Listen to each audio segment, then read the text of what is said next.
এইগুলো মূলত হচ্ছে চকো বেঙ্গলের বাচ্চা, মাত্র 2 থেকে 3 দিন আগে বের হয়েছে এবং এইগুলা বাচ্চাগুলো খুব রিসেন্টলি ফুটছে। তো এটা হচ্ছে তাদের প্যারেন্টস এবং এইগুলাই হচ্ছে বাচ্চা করছে। তো বেঙ্গলি আইটেমের মধ্যে হচ্ছে এই চকো আইটেমটা হচ্ছে মেইন মিউটেশন। এরপর থেকে হচ্ছে চকো সিয়ার, হোয়াইট নন সিয়ার, হোয়াইট সিয়ার, ফাউন্ড, এগুলো হচ্ছে মিউটেশনের মধ্যে পড়ে আরেকটা। তো এটা হচ্ছে বেশ ভালো মিউটেশন চকো, এবং এরা হচ্ছে বাচ্চার টেক কেয়ার করে আর কি। সেদিক দিকে দামের দিক দিয়ে অনেকটা পিছিয়ে আছে, বাট এরা হচ্ছে বাচ্চার টেক কেয়ার খুব ভালো। এটার নিচে আমি হচ্ছে টোটাল 7টা ডিম চালছিলাম এবং 3টা বাচ্চা উঠছে। সিয়ারের ডিম চালা ছিল। আমরা হচ্ছে নর্মালি হচ্ছে সিয়ার বা ভালো যে মিউটেশনগুলো আছে ওইগুলোর ডিম হচ্ছে এখানে চালা হয় এবং এরাই হচ্ছে বাচ্চা করে, কারণ এদের মার্কেট প্রাইস এখন বর্তমানে অনেকটাই কম, আর ওইগুলোর মার্কেট প্রাইস একটু বেশি, এই জন্যই আর কি ডিমগুলো চালা হয়। আর এদের মেইন খাদ্য হচ্ছে চীনা কাউন, সাথে হচ্ছে মিলেট ক্যানাডির মিক্সার আর পোলোয়ার ধান, এবং তিসা শীতের দিনে দেওয়া হয়। আর এটা হচ্ছে আমাদের পুরা টোটাল সেট আপ।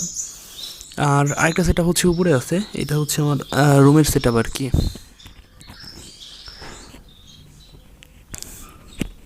তো এই বার্ডগুলো হচ্ছে বাচ্চার খুব টেক কেয়ার করে, এই জন্যই হচ্ছে এদের নিচে ডিম দেওয়া হয় এবং এদের হচ্ছে রোগ প্রতিরোধ ক্ষমতা একটু অন্যান্য যে মিউটেশন আছে তার থেকে অনেকটাই বেশি।